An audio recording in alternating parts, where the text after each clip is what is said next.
কি মজা মৰমৰে মইনা চিৰিয়াখানাৰে মেলা জিৰাফে কয় মোৰে মোমাই আকাশলৈ আৰু বেছি দূৰ নাই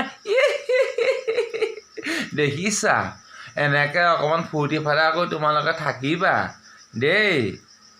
আমি দুইটা মতা মাইকী বেয়া কমেণ্ট নিদিবা আকৌ ভাল কমেণ্ট দিবা কমেণ্টবোৰ বেয়া নিদিবা আমি দুটা মতা মাইকী আমি ফূৰ্তি ফাৰ্তাৰ কাৰণে ভিডিঅ' বনাই আছোঁ আকৌ হা বেয়া কমেণ্টবোৰ একদম নিদিবা তোমালোকে এনেকৈ মৰম চেনেহ ফূৰ্তি ফাৰ্তা কৰি থাকিবা স্বাস্থ্য পানী পৰা ধৰি চব ভালদৰে হ'ব কিন্তু বেয়া কমেণ্ট নিদিবা দেই কৃষ্ণ এনেকৈ থাকিব মই সদায় তোমালোক hi good night thank U